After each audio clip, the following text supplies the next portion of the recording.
Terima kasih pemirsa, Anda masih bersama kami di Seputar Bali. Pemerintah Kabupaten Buleleng melalui Badan Keuangan Daerah kembali memberikan penghargaan kepada wajib pajak yang telah membayar pajak sesuai dengan ketentuan. Setidaknya ada 19 perusahaan menerima apresiasi wajib pajak ini. Penghargaan ini juga diberikan kepada Kecamatan Pemungut Pajak Bumi dan Bangunan Perkotaan dan Pedesaan terbaik, serta mitra pendukung pengelola perpajakan daerah tahun 2016, serta hotel-hotel yang taat pajak.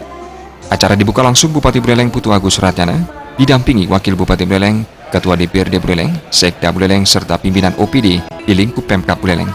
Penghargaan diserahkan langsung Wakil Bupati Buleleng kepada para wajib pajak.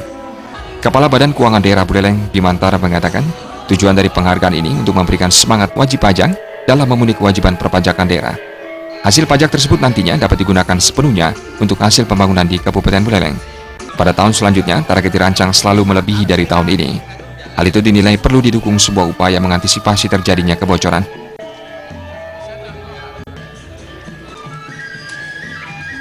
Kita selaku pemerintah daerah benar-benar memanfaatkan hasil pajak itu untuk pembangunan, terutama pembangunan masyarakat di Buleleng ini itu, sehingga masyarakat wajib pajak itu memang betul-betul pajaknya dimanfaatkan untuk meningkatkan kesejahteraan masyarakat Buleleng itu sendiri. Pemberian penghargaan ini adalah sebuah motivasi bagi wajib pajak dalam hal kesadaran, peningkatan kesadaran, sadar bayar pajak, taat bayar pajak, dan bayar pajak itu sendiri. Bupati Buleleng Putu Agus Suratjana mengatakan sangat mengapresiasi kinerja Badan Keuangan Daerah Buleleng karena sudah mengelola pendapatan daerah sehingga terus meningkat. Bupati Suratjana berpesan agar para petugas pajak dan pembayar pajak bekerja dengan serius karena pada sektor ini banyak godaan yang dihadapi.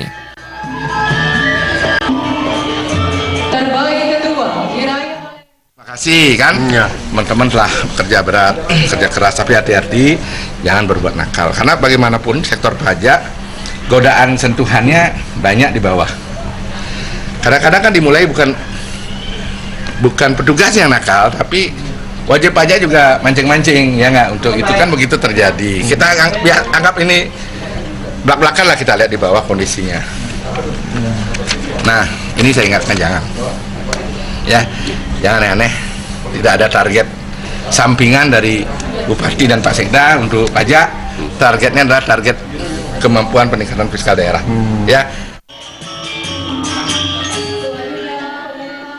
Saat ini pendapatan Kabupaten Buleleng tak hanya bersumber dari pajak bumi dan bangunan perkotaan dan pedesaan, tetapi juga dari hotel dan restoran. Guna mengantisipasi kebocoran tahun ini, Pemkab akan memasang puluhan tapping box.